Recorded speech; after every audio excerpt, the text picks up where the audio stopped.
Tonight, backlash over support for next week's budget, but polling suggests the LNP remains on target to win the next election.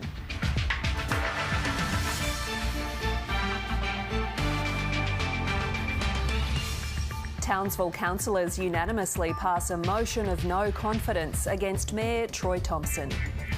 Fans pouring into Sydney Olympic Park ahead of tonight's first clash in the Men's State of Origin series. And Australia's favourite blue heeler gets her very own dollar buck. Good evening, Jessica Van Vonderen with ABC News. Queensland's opposition leader David Crisafulli has defended his decision to endorse next week's state budget without knowing what's in it. It's been labelled pathetic and unprecedented, but the latest opinion poll out tonight suggests the LNP remains on track to win October's state election. The government mobilised in force, with more announcements than Central Station, all before midday. But it was derailed, overshadowed by the opposition leader's extraordinary support for next week's state budget, even before he's seen it. If projects are fully funded, if they're in the budget, if they're underway, good governments and good oppositions honour those commitments. Absolutely gobsmacking comments. The Treasurer in class, touting record education funding for future voters, noting the budget is yet to be finalised. David Crisafulli's agreed to a budget that has yet to be agreed to by the government. It's yet to go to the Cabinet and the Parliamentary Party before I introduce the appropriation bills. So I just think this doesn't add up. It doesn't make sense. Well, that says to voters that the opposition hasn't got any sort of framework or any sort of policies or any sort of principles about what they're going to be in office. Former LNP Premier Campbell Newman tweeting, "The opposition is so intent on winning that they won't say or do anything that could possibly cause offence and lose them votes." But a new opinion poll has revealed the opposition's message may be resonating with voters. The Red Bridge poll shows the LNP's primary vote is sitting at 47% to Labor's 28%. And on a two-party preferred basis, the LNP is leading 57% to 43%. The battle lines for the next election are drawn, and that is after 10 years of this government, are things better or worse when it comes to youth crime, health, housing and cost of living, and who's got the right priorities to do something about it.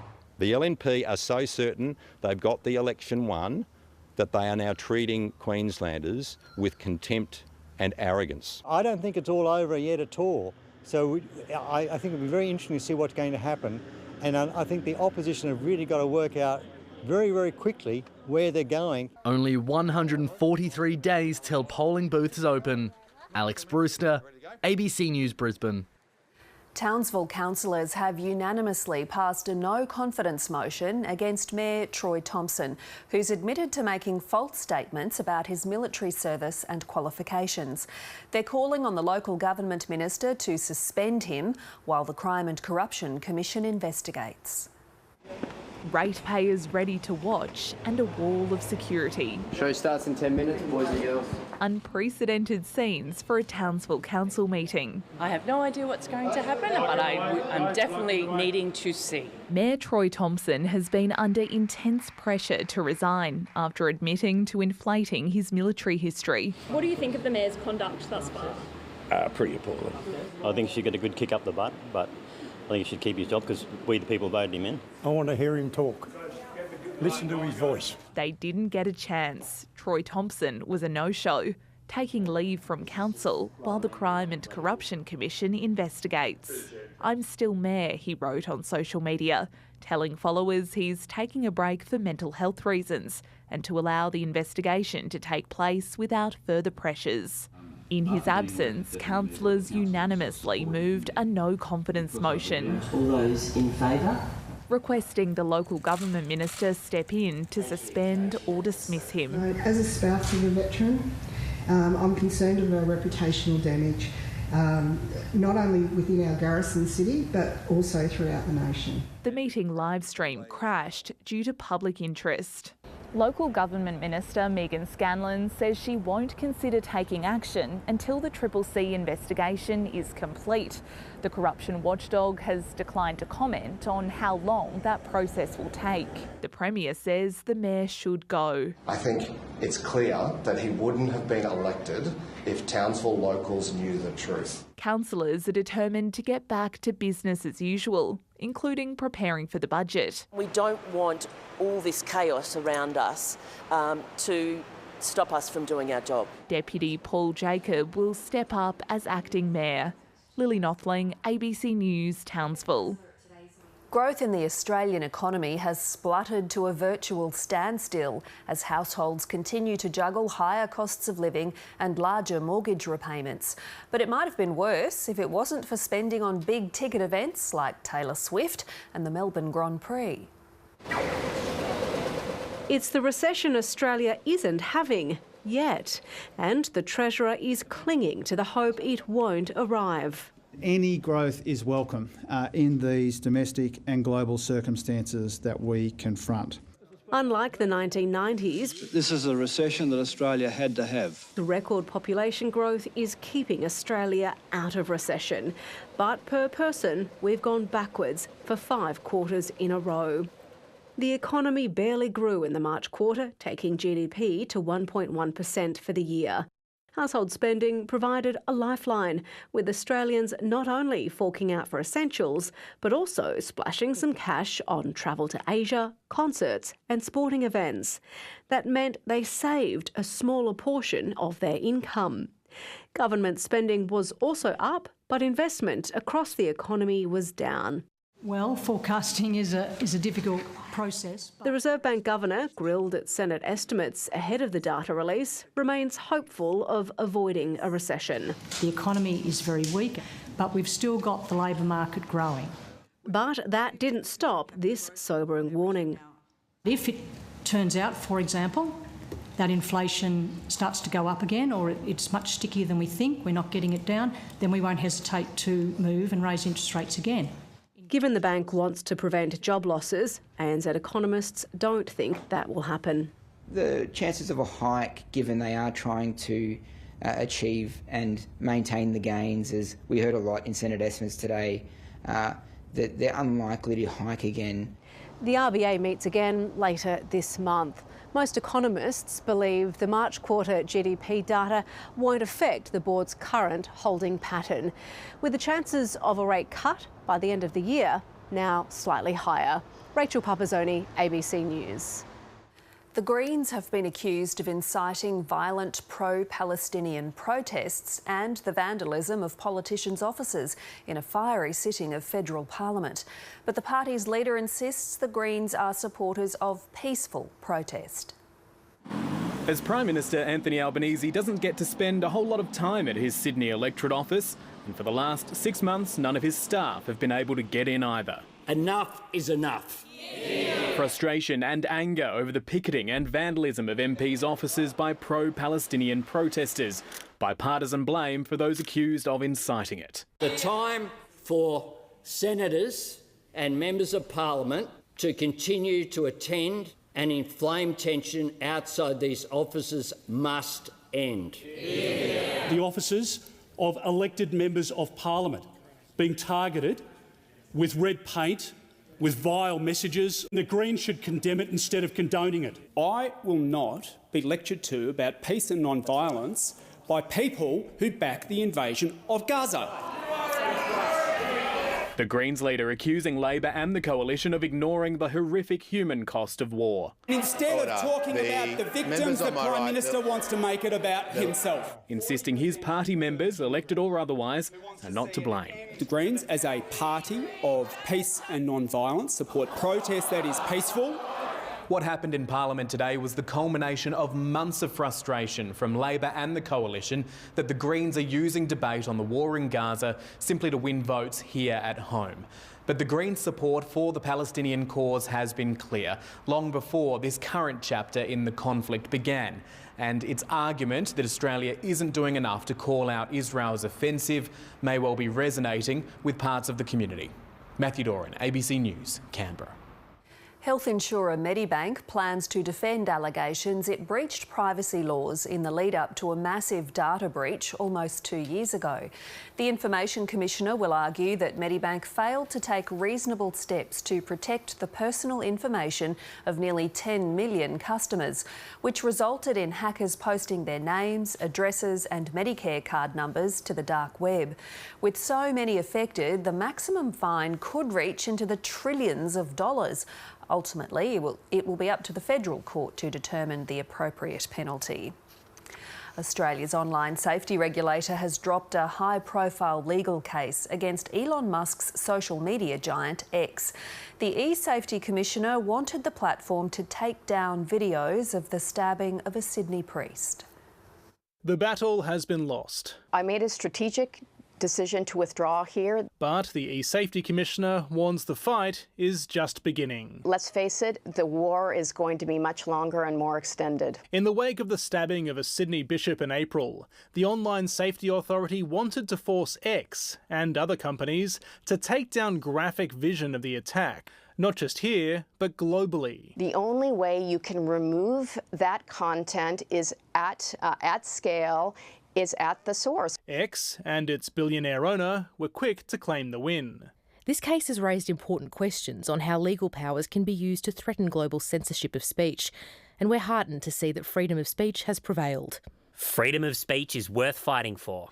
Elon Musk took a personal interest in the case. Julian Mangrant says that carried consequences. He issued a dog whistle to 181 million users around the globe, which resulted in death threats directed at me. We back the e-Safety Commissioner, particularly in light of the reprehensible threats to her physical safety and the threats to her family. It is an absolute disgrace that she and her family have been subjected to this online abuse. This case was being closely watched as a test of a domestic authority's power to regulate a global space. Some have argued it would have been a hard one for the e-Safety Commissioner to win, and others hope highlighting the regulator's lack of power might push governments into action. It may end up that the case for change will be proved by losing in court rather than by winning. Media giant News Corp wants social media platforms to have to abide by a social licence. Essentially, a new set of tougher regulations and obligations as to how they operate in Australia. It's time for them to play by our rules. Given recent experience, that might be easier said than done. Tom Lowry, ABC News, Canberra. A driver accused of an alleged hit-and-run murder in Brisbane South has had his matter mentioned in court. It's alleged Kai Fursey's vehicle collided with a rideshare car at an intersection in Wacol last Tuesday before he left the area on foot. 30-year-old Ryan Grafton died at the scene, while the rideshare driver and another passenger were taken to hospital with serious injuries. A week later, Mr Fursey handed himself in to police and was charged with offences including murder and dangerous operation of a vehicle causing grievous bodily harm. The matter is due to return to court later this month. Radio and TV funny man John Blackman has been remembered for his quick wit and kindness following his death at the age of 76. Blackman was an iconic cast member of the Hey Hey It's Saturday show in the 1980s and 90s. The voice of variety comedy, John Blackman was the king of the perfectly timed zinger and the man behind beloved characters. Do you do voices? Yeah, I can do Blackman's voice. Listen. All right. How you going? All right? Oh, that's very good. Born in 1947, Blackman grew up in Melbourne. He worked in sales before finding his true love, radio. So I'm sort of like a comedic sniper, and I didn't realise I was going to be able to put this to any sort of use until I actually got into radio. He honed his craft in Goulburn and Canberra before returning to Melbourne, where at Channel 9 he met Daryl Summers. Hey Hey It's Saturday was born soon after. Daryl's always been a great ad-libber, and we just had this wonderful symbiosis. Oh, look, Norman Neumann hasn't got the gear on. Hello, Norman. Hello there. I'm naked. I've just got out of the shower. Daryl Summers remembered how Blackman would often have him in fits of laughter on the Hey Hey set. Sadly today, I'm just crying, he said in a statement. While it was Hey Hey on the weekends, Blackman also had a successful radio show on 3AW. We had some terrible fights. He once said, Hinch and I have buried the hatchet so many times, my backyard garden's getting rusty. But some of his comedy hasn't aged well. Singer Kamal has since spoken publicly about the hurt that racially charged jokes about him on Hey Hey caused. John Blackman didn't apologise. How would you like a brand new car? After Hey Hey at Saturday wrapped, Blackman did a variety of work, including more radio and even Uber driving. Great dad, great brother, a terrific mate. He was diagnosed with cancer in 2018 and had to have a jaw reconstruction. Then he was diagnosed with bone cancer. Hopefully he'll be up there having a drink with Bert and Don. I mean, he is one of the last of the greats. If I was asked to describe myself, if on my tombstone, here lies John Blackman, bloody good bloke.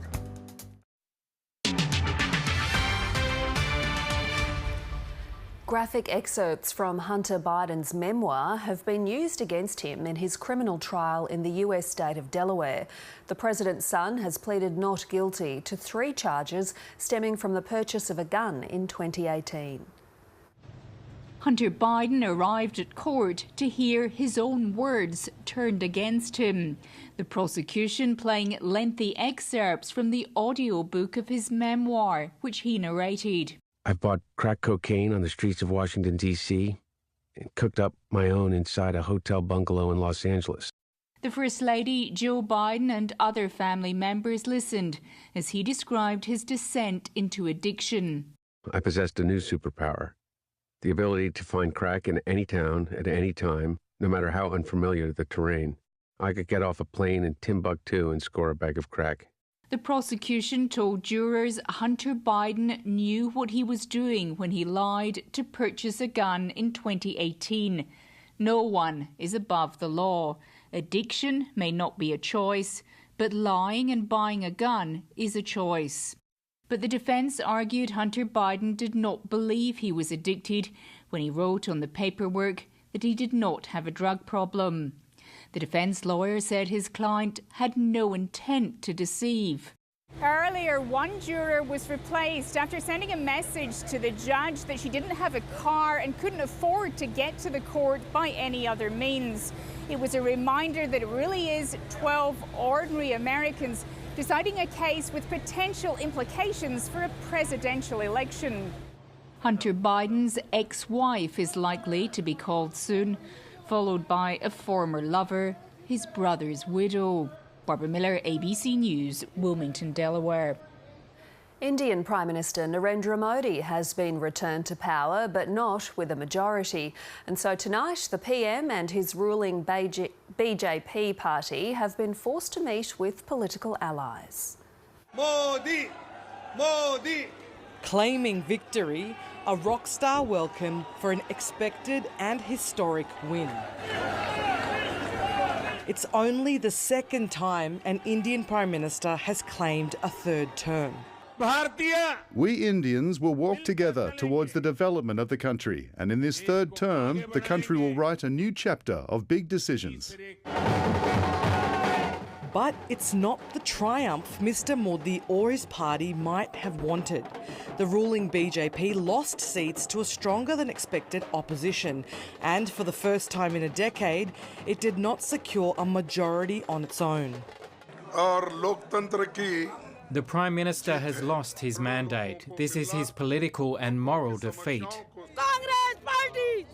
The verdict marks a surprising revival for the opposition India alliance led by Rahul Gandhi. They've won 234 seats. That's more than 40% of the lower house, a big boost for the scion of India's fabled political dynasty. I would like to say to the people of my Uttar Pradesh that they have shown great wisdom and I am proud of them. Keeping a close eye on election coverage, this street food vendor says after a decade of Mr. Modi, he'd hoped for change. Business is down. Unemployment is there. The cost of living keeps rising. What are we supposed to do? The PM is known for his strongman, decisive politics. But if his victory speech is anything to go by, Indians are likely to see a humbler Modi as he relies on his coalition partners to govern the country for the first time in a decade. It's a bittersweet victory for the BJP. Politically weakened, they're promising to do better. We did not get the mandate we expected, but we are happy with whatever the people have given us. And the people have spoken. A victory for democracy. Meghna Bali, ABC News, New Delhi. A heritage-listed grandstand at Brisbane's RNA Showgrounds has been closed due to safety concerns. Structural deterioration in the century-old Ernest Baines stand is expected to cost millions of dollars and up to 18 months to repair. While the stand's 1,800 seats will be unavailable during this year's Ekka, the RNA says temporary grandstands will be erected around the main arena. To Finance News now, here's Alan Kohler. Well, Australia's economic growth has basically ground to a halt, which was no surprise to anyone. The only question was how close to zero it would be. The answer is as close as possible without being zero, 0.1% between December quarter and March quarter. Now, here's a longer-term perspective, 60 years of the annual growth rate. Now, I've drawn that dashed red line to show that while growth has been volatile, ranging from -3 to +9% in non-pandemic times, the 60-year trend has been steadily downwards. And it's worse when gross domestic product is divided by population to get per capita growth.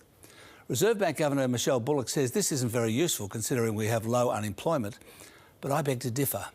It usefully shows how growth is being propped up by immigration. Per capita GDP fell in the March quarter for the 5th consecutive quarter. Final graph from the national accounts. The saving rate used to be about 5%, but after the fiscal largesse of the pandemic was spent, it now seems to be stuck at 1%, which is another symptom of the cost of living crisis. The dollar had a twitch upwards when the GDP came out, but is now slightly lower at 66.6 US cents. The share market also twitched, but stayed there, closing 0.4% higher with banks and retailers up, miners down. The Indian share market recovered 2% of yesterday's 5.7% loss following the surprising election result there. Other markets were mixed after a small rise in New York. And finally, oil, copper and gold went up last night, while iron ore fell again. And that's finance. Coming up on 7:30, the gifted boxer hoping to make it big. There's a lot that goes into boxing if you want to make it to the world stage. He's just always been a naturally gifted athlete and a natural talent. Oh, big shot, big right hand from Coolwell. He's very competitive on the inside, but very respectful for people and his opponents. Also, I'll speak to Treasurer Jim Chalmers about today's GDP figures. Well, let's take you to Sydney now, where Game 1 of the Men's State of Origin series will soon kick off. Reporter Bindi Bryce is at Olympic Park.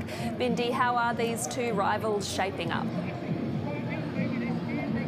Yeah, it's shaping up to be a really interesting one. And most of the focus heading into this series has been on the new coach, Michael Maguire, who's been brought in to replace Brad Fittler, who lost the last two series. He's certainly put his stamp on this side with 5 debutants that are going to come out tonight. A lot's been made of his decision to initially axe and then recall James Tedesco after his first choice fullback Dylan Edwards was injured during training.